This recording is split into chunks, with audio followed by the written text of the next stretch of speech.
Hello friends, welcome to our channel skills by Khanna.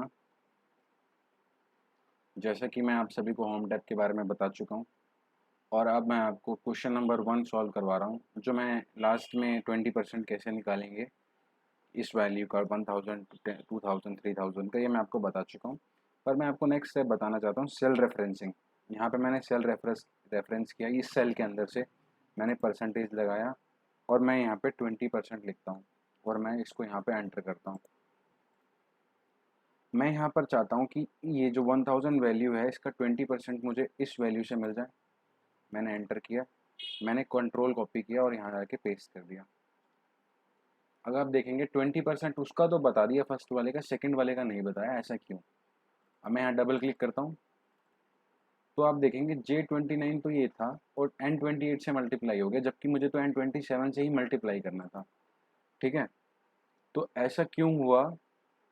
अब इसका solution क्या है? इसका सॉल्यूशन है सेल रेफरेंसिंग।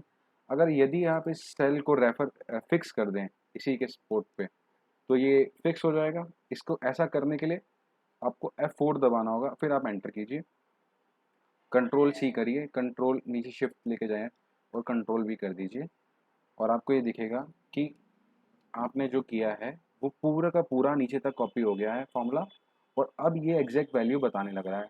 देखें, सब जगह देखेंगे कि J28 से लेके हर जगह सीरीज इंक्रीज हो रही है यहाँ पर, लेकिन जब यहाँ पर बात करेंगे हम तो ये सेल फिक्स हो गया। यदि आपका बॉस कहता है कि अब मुझे 20% ना जाकर 30% चाहिए, तो आप यहाँ पे 30% की एंट्री ले लीजिए। जब आप 30% करेंगे वो 30% हो जाएगा। अगर आपको 50% निकालना है तो ऑफकोर्स 50% आ जाएगा। इसको बोलते हैं हम सेल को फिक्स्ड कर देना, सेल रेफरेंसिंग कर देना। ठीक है, अब नेक्स्ट सवाल पे चलते हैं। अब ये बोल रहा है कि एप्पल 50, ऑरेंज 20, बनाना 60, लेमन 40, तो टोटल अमाउंट क्या होगा? तो आप टोटल अमाउंट करने के लिए या तो ये करिए कि पहले इसको जोड़ें, फिर इसको जोड़ें, फिर इसको जोड़ें, फिर इसको जोड़ें और फिर यहाँ पे ब्रैकेट क्लोज कर दें या एंटर कर दें। तो 170। क्या ये फिजिबल है? आप कितनी सारी लाइन जो कॉलम हैं उनके कितने रोज को बार बार ऐसे करेंगे? तो इससे बेहतर है आप यहाँ पे करें इक्वल, आप सम लिखें, फिर नंबर 1 यहाँ से सिलेक्ट करते हुए नीचे आ जाएं और जहाँ तक आपको प्लस करना है वो सिलेक्शन रोकें, ब्रैकेट क्लोज करें और एंटर कर दें। तो आपका 170 आ जाएगा। अब ये 170 डॉलर भी हो सकता है, ये 170 रुपीज़ भी हो सकता है। तो अब ये डिफाइन नहीं किया गया ये नंबर क्या है, बट एक ये जर्नल नंबर है 170। नेक्स्ट क्वेश्चन में मीट देखें, बीफ, चिकन, पोर्क, फिश 50, 30, 100, 50, 30, 10, 50 ऐसे। अब आपको इसका टोटल करना है, तो फिर आप यही अपना है सम। फिर आप ऊपर जाएं, नंबर को सिलेक्ट करते हुए नीचे हैं, जहाँ तक सिलेक्ट करना है वहाँ पर एंटर कर दें। तो मैं यहाँ लिख देता हूँ, use of some formula to add numbers. Numbers add करने के लिए आपको सम फॉर्मूला का इस्तेमाल करना है और आपका सम फॉर्मूला हो जाता है। सपोज कीजिए ये ना करता तो दूसरा मेथड क्या था? ऑटो सम। दूसरा मेथड होता है ऑटो सम। ये आपको हमारे, क्योंकि होम टैब का पार्ट है, ये देखिए होम टैब में आए, clipboard, font, alignment, number, style, cells, यहाँ पे लिखा है ऑटो सम। आपने ऑटो सम पे क्लिक किया तो इसने अपने आप ही सम लिखा और उस रेंज को सिलेक्ट कर लिया जितने आपको उसको वैल्यू देना है, और एंटर करेंगे तो 170 आ जाएगा। अगर आप यहाँ पर जाते हैं और यहाँ पे ऑटो सम दबाते हैं तो ये बगल वाला दिख रहा है, क्योंकि ये वैल्यू गलत है, इसलिए आपको ऑटो सम जहाँ करना है उसके नीचे आ जाएं और ऑटो सम दबाएं और फिर इसको एंटर कर दें, तो वैल्यू करेक्ट आ जाएगी। नेक्स्ट क्वेश्चन पर चलते हैं। नेक्स्ट क्वेश्चन पर भी यही है, मैं फिर इसको ऑटो सम से सॉल्व करूँगा एक को, और एक को सम से सॉल्व करूँगा। मैं इसको सम से सॉल्व करता हूँ। सम लिखा, इक्वल टू सम। एक्सेल में फॉर्मूला लिखने का स्टार्टिंग जो तरीका है वो है इक्वल टू के बाद से, इक्वल टू लिखना ही पड़ेगा आपको। फिर आपने सिलेक्ट किया, ब्रैकेट क्लोज किया, एंटर लिया, आपकी वैल्यू आ गई 260। आप यहाँ पहुँचे, आप यहाँ पे ऑटो सम दबाएंगे, सिलेक्शन अपने आप हो जाएगा, आपने सिर्फ एंटर करना है। यहाँ पर भी आ गई वैल्यू 260। ठीक है, अब मैं आपको ये बता रहा था कि इस तरह से कैलकुलेशंस को हम अंजाम देंगे आने वाले लेक्चर्स में।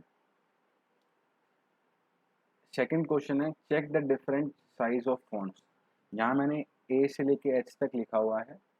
अगर कोई कहता, और यहाँ पर मैं गया होम टैब में, होम टैब में क्लिपबोर्ड के साथ में फ़ॉन्ट का एक ऑप्शन है।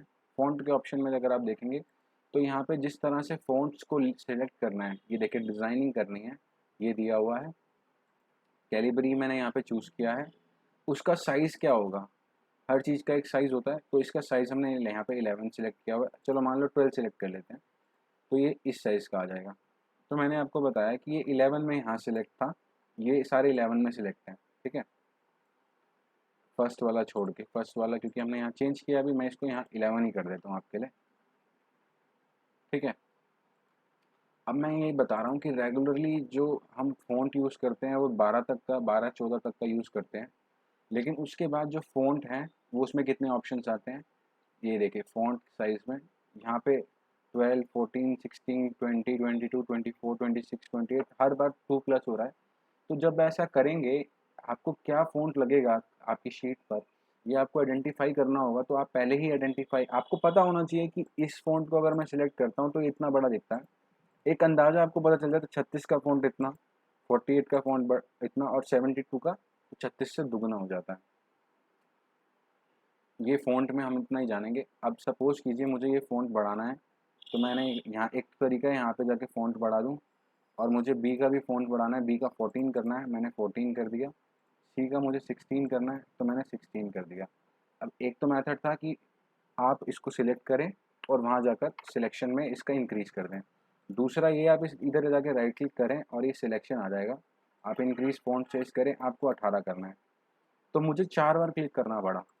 अब मुझे 20 करना होगा, राइट क्लिक करना होगा, तो 4 कितनी बारी, 1, 2, 3, 4, 4-5 बार क्लिक करना पड़ रहा है। और 24 के लिए तो फिर और ज़्यादा करना होगा। इसका सेकंड मेथड ये कहता है कि आप यहाँ पर आएँ, थर्ड मेथड में सेल पे सिलेक्ट करें और जितना आपको साइज़ करना है तो आप उसको वहाँ पर लिखें और यहाँ पे एंटर कर दें। तो साइज़ जो है ऑटोमेटिकली उतना हो जाता है।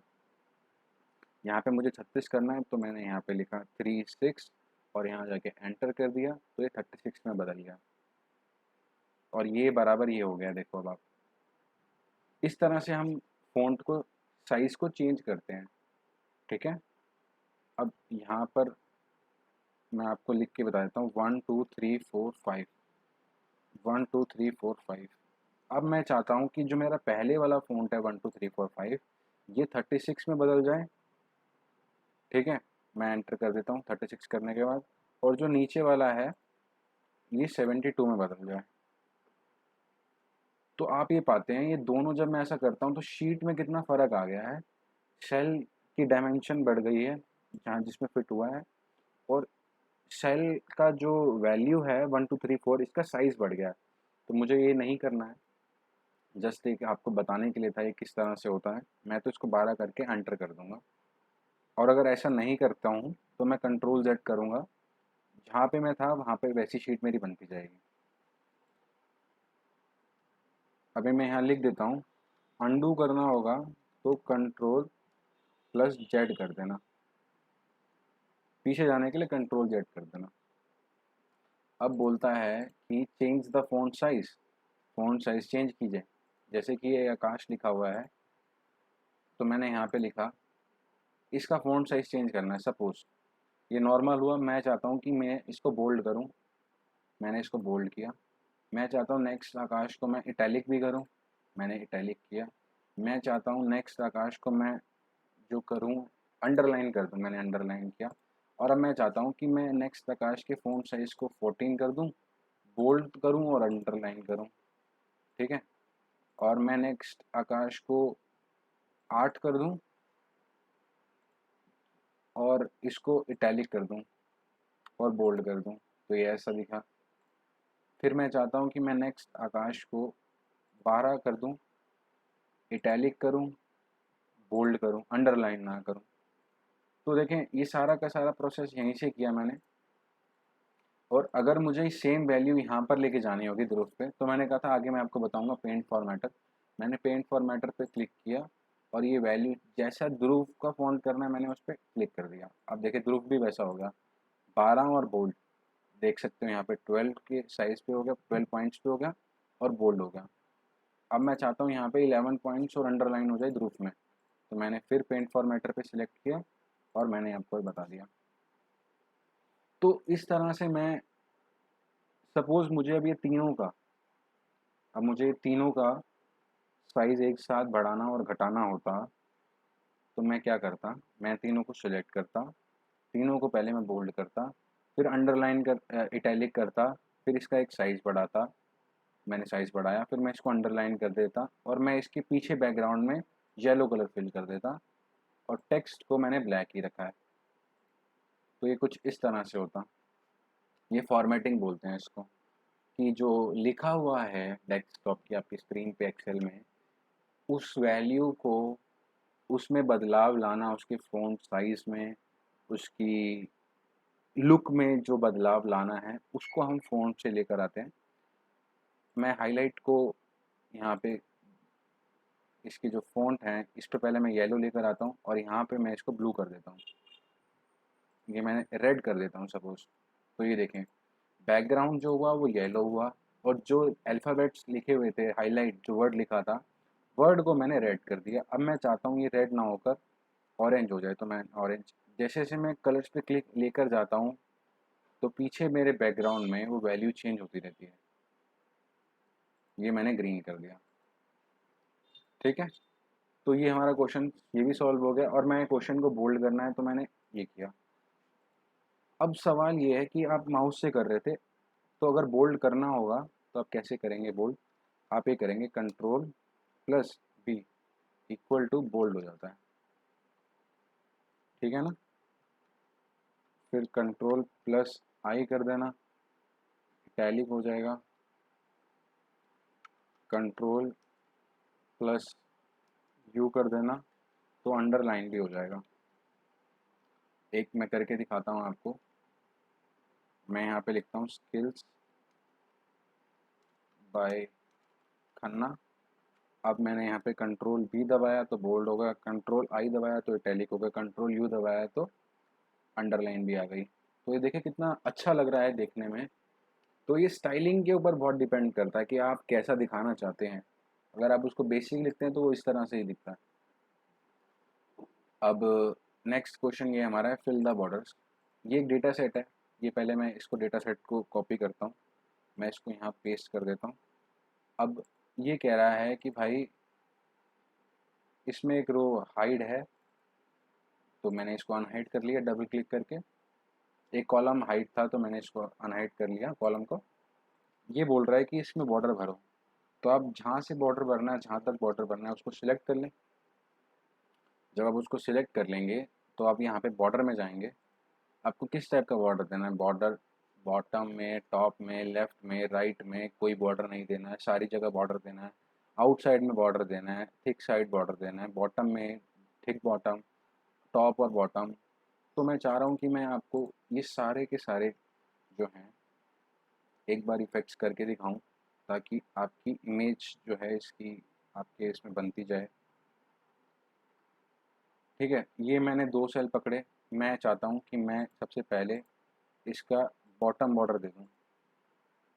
1 सेकंड, मैं इसमें चाहता हूँ कि मैं इसका एक बॉटम बॉर्डर दे दूँ, मैंने दे दिया।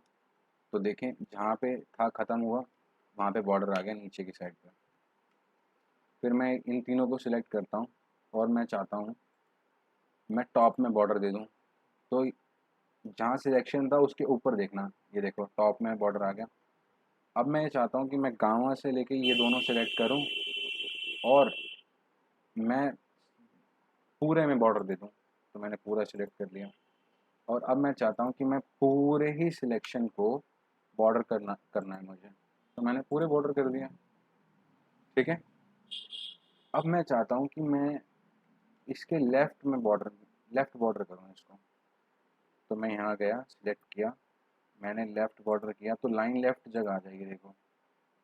और अगर मुझे राइट में लानी है तो मैंने ये लाइन को राइट बॉर्डर कर दिया, तो ये दोनों जगह लाइन आ गई। और मेरे को ऊपर और नीचे भी लानी है तो टॉप और उसके बाद बॉटम बॉर्डर, ये देखो टॉप और बॉटम, तो ये पूरा कवर हो गया। और अगर मुझे थिक बॉर्डर करना है तो मुझे यहाँ जाना होगा और मुझे यहाँ पे थिक बॉर्डर करना होगा। तो देखें आउटसाइड लाइन जो है वो बहुत थिक हो गई है, यानी कि मोटी लाइन में बदल गई। ठीक है, तो मैं चाहता हूँ कि ये आप इफ़ेक्ट्स करके देखें एक एक बार, और मैं इसको दोबारा से कॉपी करता हूँ।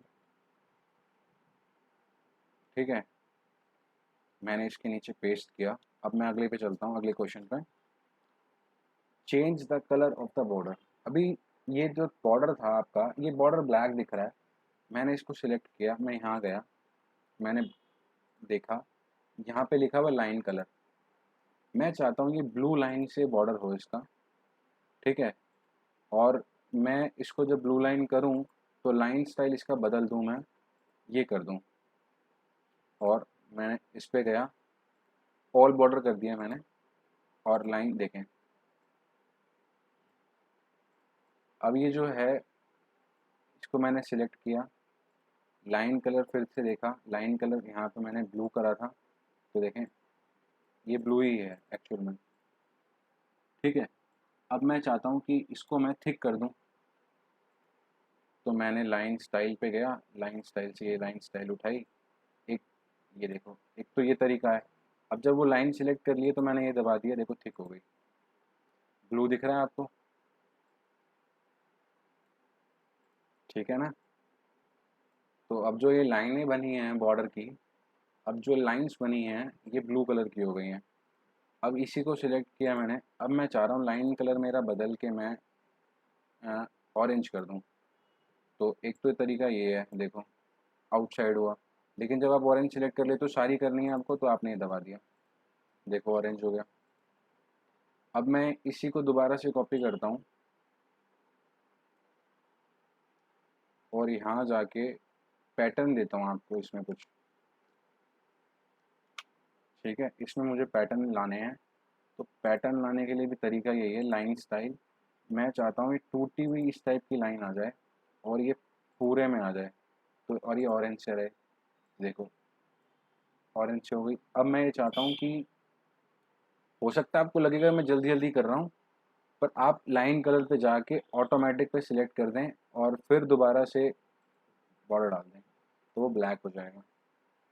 इस टाइप से हम जो है प्ले करते हैं एक्सेल के साथ इन टर्म्स ऑफ फॉर्मेटिंग, जैसे कि बॉर्डर्स डालना, फ़ॉन्ट बढ़ाना घटाना। ठीक है, उसमें स्टाइल लाना, और कहीं न कहीं ये आपके शीट में डिफरेंशिएशन लाता है एक टेबल से दूसरे टेबल में। तो ये काफ़ी अच्छा हो जाता है, चीज़ें बहुत क्रिस्टल क्लियर दिखने लग जाती हैं। अगर मैं यहाँ पे ज़ूम करके आपको दिखाऊँ, तो ये देख सकते हैं आप, चीज़ वही है जो लिखा हुआ है, बट अब जो इसके दिखने का अंदाज़ है, वो काफ़ी बेहतर हो गया है। एंड ये देखें, ये बिल्कुल प्लेन था, इसमें कुछ डेकोरेशन है। इसमें एक इफ़ेक्टिव कलर विजुअलाइज़ करके जो कलर के साथ में जो है वो देख पा रहे हैं हम। और मैं यहाँ पर नेक्स्ट पे चलता हूँ, नेक्स्ट क्वेश्चन। तो ये हमने कंप्लीट किया क्वेश्चन। क्वेश्चन नंबर 6 में चलते हैं। क्वेश्चन नंबर 6 कहता है change the alignment. Change the alignment, alignment कहाँ टाइप होगा? होम में गए, होम में क्लिपबोर्ड हमने पढ़ लिया, फ़ोन पढ़ लिया। अब हम जाते हैं अलाइनमेंट में। अलाइनमेंट में अगर मुझे इस देखें, ये दो बटन सेलेक्ट हो रखे हैं। अगर मुझे इसको ऊपर लेके आना है तो मुझे ये दबाना होगा, बीच में लेके आना है तो ये दबाना होगा। देखें इफेक्ट आ रहा है। ठीक है, और अगर मेरे को राइट लेके जाना होगा तो मेरे को ये करना होगा। ये देखें, ये मिडल अलाइनमेंट, ये राइट अलाइनमेंट, ये लेफ्ट अलाइनमेंट, ये अप, ये मिडल, ये डाउन। ठीक है, तो ये यहाँ सिलेक्शन था। अगर मुझे इस वाले टैब से करना होगा तो मैं अलाइनमेंट की तरफ जाता हूँ। ये देखें, ये बहुत सारे ऑप्शन हैं, left right centre. Right alignment को राइट इंडेंट बोलते हैं, लेफ़्ट को लेफ़्ट इंडेंट बोलते हैं। ठीक है, जो कि मैं यूज़ करने वाला हूँ, मैं यहीं से यूज़ करूँगा इन्हीं फंक्शनैलिटीज़ पे। ये देखो, ये मिडल में ले आया मैं, ये जो वर्ड है ये मिडल में आ गया। अब मुझे राइट में लेके जाना है तो मैं राइट में ले आया, मुझे लेफ़्ट में लेके जाना है तो मैं लेफ़्ट में ले आया, मुझे सेंटर में रखना है तो सेंटर में रखा। ये देखो, ये सब सेंटर में रख दिए, सब लेफ्ट रख दिए, सब राइट रख दिए, ठीक है, सब ऊपर मिडल में ले आए, सब ऊपर ले गया, सबको नीचे ले आया। ये इफेक्ट इसलिए नहीं दिख रहा है क्योंकि वर्ड बहुत पास पास में है। फिर मिडल में ले आया, फिर लेफ्ट। तो कहीं ना कहीं ये देखें आप, वर्ड्स का अरेंजमेंट है, अलाइन करना है। ऐसी शीट्स आएंगी जहाँ पे अलाइनमेंट सही नहीं रहेगा, ठीक है। ऐसे सपोज करो आकाश खन्ना, ध्रुव खन्ना। अब ये लेफ्ट में है, मुझे इसको सेंटर में करना है, तो मैं यहाँ गया और मैंने सिर्फ सेंटर दबाया और ये सेंटर में हो गया, और इसको भी सेंटर में करना है तो सेंटर दबा दिया। तो ऊपर और नीचे भी दूरी बराबर हो गई, लेफ्ट और राइट से भी दूरी बराबर हो गई हर सेल में, ठीक है। अब जीटा सिंह की बात कर लेते हैं, इस पाजी की बात कर लेते हैं। अब ये पाजी को इधर से देखो आप, ये कुछ लिख के आएगा, decrease indent, increase indent. जैसे आप यहाँ आए, अब आपको इधर जाना है, ये देखो इंडेंट चेंज हो रहा है, साइज चेंज हो रहा है। अरे भाई, लेफ्ट में तो था ही वो, अब आपको बढ़ाना है, इंडेंट घटाना है, तो ये इफेक्ट इस तरह से आता है, ठीक है। इसमें कोई दो राय, मैं कंट्रोल एस करता हूँ तो शीट सेव हो जाती है। नेक्स्ट क्वेश्चन पे चलते हैं। Rotate the word Excel by Khanna. अब यहाँ पे रोटेशन के लिए यहाँ पे देखें, ए बी ऊपर नीचे लिखा हुआ ओरिएंटेशन। अब आपको रोटेट करना है इसको, इसमें 4-5 ऑप्शन है, इसको एक्सप्लेन किया जाएगा एक अच्छे से क्वेश्चन में। अब काउंटर क्लॉकवाइज करना है, क्लॉकवाइज करना है, देखो, ठीक है। वर्टिकल ऊपर से लेके नीचे लाना है, नीचे से ऊपर लेके जाना है, ऊपर से नीचे लाना है। तो मैंने इसको रोटेट करना है, मैं चाहता हूँ कि मैं इसको इस तरह से ना करके मैं एंगल काउंटर क्लॉकवाइज पे क्लिक करूँ, तो ये एक्सेल बाय खन्ना चेंज हो गया, देखें आप, ठीक है। एक इफेक्ट ये था, एक इफेक्ट ये था, एक इफेक्ट ये था, एक इफेक्ट ये था, एक इफेक्ट ये था, एक ये था, एक ये था, ये था, ओरिजिनल फॉर्म में यहाँ पर है। मैंने फिर इसको कॉपी किया, मैंने आंसर लिखना है इसका, तो मैं यहाँ पेस्ट किया। रोटेट करना है मुझे, मैं काउंटर क्लॉकवाइज रोटेट करना चाहता हूँ, तो ये ब्यूटीफुल हुआ।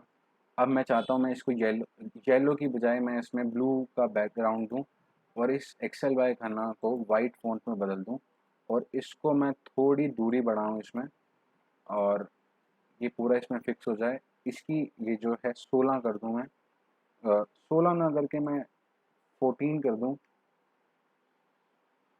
सॉरी ये 114 हो गया, मैंने 14 किया, इसको मैं बोल्ड कर देता हूँ, और मैं यहाँ पे डबल क्लिक करूँगा ओ के कोने पे, तो ये फिट हो जाएगा। तो देख सकते हैं आप, एक्सेल बाय खन्ना यहाँ पर भी लिखा हुआ है और एक्सेल बाय खन्ना यहाँ पर भी लिखा हुआ है। तो ये सारी आर्टिस्टिक चीज़ें जो हैं आपको डिज़ाइनिंग में हेल्प करती हैं, जब आप अपना वर्क कर लेते हैं और आपको रिप्रेजेंट करना है, you know the how you will represent your data, you have work a lot, आपने बहुत सारा काम किया है। अभी बिगिनर सीरीज में हम स्टेपली इसको बता रहे हैं, तो आप जब इम्प्लीमेंट करेंगे तो एडवांस सीरीज में डायरेक्ट इम्प्लीमेंट करने में आसानी होगी, ठीक है। वर्ड को रोटेट करना भी मैंने आपको बता दिया। क्वेश्चन नंबर 8 में चलते हैं। क्वेश्चन नंबर 8 ये कहता है कि रैप करो टेक्स्ट। अच्छा, रैप टेक्स्ट देखो यहाँ लिखा हुआ है, और इसके आगे कुछ डिज़ाइन बना हुआ है एबीसी का। अच्छा, एबीसी आप कैसे लिखते, आप एबीसी अगर लिखते तो आप ऐसे लिखते ए बी सी। तो अगर आप इसको ध्यान से देखोगे तो ये ए बी तो एक साथ लिखा है और सी नीचे लिखा हुआ है, यानी कि ये देखें, ये जो मैं हटाता हूँ ग्रिड लाइन, तो यहाँ पर देखो ये एक ग्रिड, यहाँ पर अगर मैं बी लिखूंगा तो ये पीछे वाला छुप जाएगा। यहाँ मैं लिखता हूँ आकाश, लिखता हूँ सपोज, तो ये पीछे वाला छुप जाएगा, और मैं चाहता हूँ कि भाई मेरा ये सेल भी दिखे और आकाश भी दिखे। तो मैंने आपसे ये कहा कि एक फंक्शन होता है हमारे पास, एक बटन होता है यहाँ पे रैप टेक्स्ट, जिसमें ए भी साथ आया। जैसे ही मैं इस पर क्लिक करूँगा तो वो सारा का डेटा जो इसके अंदर एक सेल में था वो एडजस्ट हो जाएगा इस तरह से कि वो उसी के अंदर रहेगा, और वो साथ वाले सेल को डिस्टर्ब नहीं करेगा, ठीक है। और अगर मुझे इसमें बैक करना होगा, मैं बैक करता हूँ, मैं इसको डिलीट करता हूँ, मैं अपने व्यू को दोबारा से ग्रिड लाइन को हटाता हूँ। मैं यहाँ पे ऑल्ट एच डब्ल्यू का साथ लेता हूँ। रैप टेक्स्ट पे मैंने इसको रैप टेक्स्ट किया। रैप करना यानी कि छोटा कर देना उसको, ठीक है, बांध देना उसी के अंदर। रैप इसका हमने, मैं यहाँ पे लिखता हूँ, देखो अब जब मैं लिखूँगा the quick brown fox jumps over the little lazy dog, अब ये इस तरह से है, ये दूसरे सेल्स को डिस्टर्ब करता हुआ जाएगा। मैं यहाँ गया, मैंने ये बटन दबाया और ये रैप हो गया टेक्स्ट। फिर मैं छोटा करूँगा तो ये उसी के अंदर रहेगा, और डबल क्लिक करूँगा तो उसमें जितनी जगह उसको चाहिए वो उतनी जगह लेकर स्पेस को छोड़ देगा बाकी, ठीक है। नेक्स्ट चलते हैं, मर्ज करना। मैं यहाँ पे फिर हटाता हूँ, फिर ग्रिड लाइन्स लाता हूँ और मैं यहाँ पे बॉर्डर डाल देता हूँ। ये बॉर्डर डाला, ये बॉर्डर डाला, यहाँ पे ए लिखा, यहाँ पे बी लिखा। मुझे ए प्लस बी साथ में ही लिखना है, मुझे ऐसे लिखना है ए प्लस बी, और मुझे एक ही सेल के अंदर लिखना है और दो कॉलम को कंबाइन, दो कॉलम के सेल्स को कंबाइन करना है। तो मुझे क्या करना होगा, मर्ज करना होगा। अब मैंने दोनों को सिलेक्ट किया, अलाइनमेंट में ही एक सिलेक्शन का बटन आ रहा था, मर्ज, मैंने करा मर्ज सेल। अब इसने बोला merge cells only keeps the upper left value and discard the other, यानी कि जो ए है ये ही बचेगा और राइट में जितनी सारी वैल्यूज़ होंगी वो सबको हटा देगा। जैसे कि अगर मुझे सी भी लेना होता तो यहाँ पे मैंने सेलेक्ट किया, मर्ज पे गया, मर्ज सेल क्लिक किया, जैसे ही दबाऊंगा सिर्फ ए रह जाएगा। और आप ये देख सकते हैं ऊपर से जब मैं आया यहाँ तक तो 3 बार मूव कर सकता हूँ, जब यहाँ से नीचे आया तो एक ही बार कर सकता हूँ। और ए प्लस बी प्लस सी लिख सकता हूँ। और मैं जब इसको बॉर्डर दूंगा तो बॉर्डर देखें उसमें इस तरह से दिखेगा, और बाकी जगह पे बॉर्डर दूंगा तो वो इस तरह से दिखेंगे, ठीक है। तो मर्जिंग का अपना एक कॉन्सेप्ट है, रिपीटेशन हो रही है, जैसे यहाँ पे भी ये लिखा है, ठीक है। सपोज करो ये कोई सीरियल नंबर है 1 1 11 12 13 14 15, और ए इसमें भी है, इसमें भी है, इसमें बी है और इसमें भी बी है। तो ये एक रिपीटेशन है। अच्छा है कि आपने डेटा को इस तरह से इंडिविजुअल फॉर्म में दिखाया है, बट समटाइम्स लोग क्या करते हैं कि आप इसको मर्ज कर सकते हैं यहाँ पे, और आपको पता है कि एक ही रहेगा तो इन दोनों में एक ही है, और इसको भी मर्ज कर सकते हैं। और यहाँ पर जो मैंने आपको सिखाया इसको सेंटर लाइन कर लीजिए, तो कॉमन हो जाता है कि भाई ये वैल्यू किस किस के लिए होगी। और यहाँ पे जब आप बॉर्डर डालेंगे तो आपको तुरंत पता चल जाएगा 11 12 13 में ए वैल्यू रहेगी, 14 और 15 में बी वैल्यू रहेगी। क्योंकि मैंने यहाँ पे बॉर्डर चेंज किए थे, मैं बॉर्डर के स्टाइल को नॉर्मल कर देता हूँ और मैं इसको यहाँ लाता हूँ और मैं इसको ऐसे कर देता हूँ, ठीक है। तो ये आपको पता चल रहा है 11 12 13 में ए वैल्यू रहेगी, 14 15 में बी वैल्यू रहेगी, ठीक है। हमने क्वेश्चन नंबर 9 भी यहाँ पे सॉल्व कर लिया। मैं फिर व्यू में जाता हूँ, मुझे ग्रिड लाइन्स हटानी है, मुझे अपने डिस्प्ले पे नहीं दिखानी है, मैंने हटा दिया। ये कुछ नीचे और क्वेश्चंस हैं, लगभग हमारे पास 17 क्वेश्चंस हैं, 7 क्वेश्चंस रह जाएंगे, हम इसको नेक्स्ट क्लास में करेंगे, यानी कि क्वेश्चन नंबर 10 से हम नेक्स्ट क्लास में करेंगे, ठीक है। मैंने कंट्रोल एस किया, शीट को सेव किया, ओके। अगर आपको कोई डाउट लगता है तो आप कमेंट कर सकते हैं। अगर आपको अपनी शीट मुझे दिखानी है तो आप, मेरी ईमेल आईडी है मेरे चैनल पर, उससे skillsbykhana@gmail.com, आप उस पर भी ईमेल कर सकते हैं। और हमारे चैनल से जुड़े रहने के लिए आपको हमारे चैनल को सब्सक्राइब करना होगा, तो ताकि आपको हमारी वीडियोस तुरंत दिख जाएं, ठीक है। हिंदी सीरीज़ है ये, टिपिकली फॉर इंडियंस। एक इंग्लिश सीरीज़ भी आएगी, वो कुछ टाइम बाद आएगी, बट आप इसको यहाँ पर देख सकते हैं, ठीक है। इसी के साथ मैं आपसे अलविदा लेता हूँ। उम्मीद करता हूँ आपको मेरे लेक्चर समझ में आ रहे होंगे। अब अगली क्लास में आपको 11 के बाद 10 से लेके 7 तक मैं आपको क्वेश्चंस कराऊंगा, ठीक है। अलविदा लेता हूँ दोस्तों, बाय बाय।